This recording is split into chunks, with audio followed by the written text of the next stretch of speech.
Барлықтарыңызға сәлем, менің есімім Бергайзин Саян. Мен сүйікті актермен сұхбат атты конкурсқа Рүстем Жанаманов ағамды таңдадым. Және де кішігірім сұрақтар дайындап келдім. Ал жалпы Рүстем аға, сіз осылай актер болуыңызға не себеп болды? Үлкен рахмет, Саян. Мен каналыңа сұхбат беруге бірден келістім, өйткені осындай жас жігіттерді қолдау керек деп білемін әрқашанда. Енді жалпы өнерге қалай келдім деген сұраққа осы жиі қойылатын сұрақ қой негізі. Мен осы өзіңдей кезімде, даже сенен кішкентай кезімде бастап қызыққан болатынмын. Ән айттым, бізді билететін тіпті бәрімізді.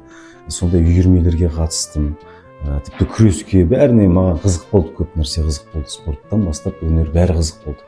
Сондықтан да сол қызығушылықтың арқасында осы өнерге келдім десем болады. Сіз өзіңізге ұнамайтын рөлді қалай шынайы қылдырып алып шығасыз кинода? Енді ондай жиі кездесіп қалады кей кезде, мысалы бір қалай айтсам болады сондай бір рөлдер ойнағың келмейтін, бірақ амал жоқ, режиссер сені көріп тұрады, сені қалап тұрады, сен күштеніп шығасың деп тұрады, сен бірақ кейіннен ол рөлді ұнатып алу керексің өзіңе. Біздің на той профессиямыз сондай да, біздің, көрдің бе? Біздің жұмысымыз соны талап етеді, былайша айтқанда. Мен мынаны ойнамаймын дейтіндей қазір дәрежеде емеспін қатты.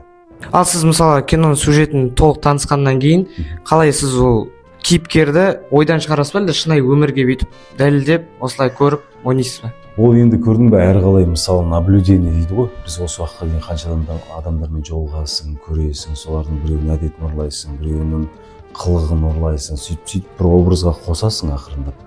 Сөйтіп бір образ содан шыға келеді. Және соңғы сұрақты қойып кетейін. Жалпы сіз осы өнерге келуіңізге не себеп болды? Неге актер болғыңыз келді? Біреу кеңес берді ме? Негізі балалық шағыңыздағы арманыңыз ба?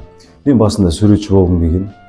Енді кішкентай кезіңнен бастап арманның бәрі өзгере береді ғой. Мысалы біреу ғарышкер болғысы келеді, біреу математик болғысы келеді. Сол адамдар қазір қарап отырсаң, мүлдем басқа мамандықты басқарып отырған жайы бар. Мысалы көп қой. Мысалы мен суретші болғым келді, бірақ актер болып кеттім деген сияқты.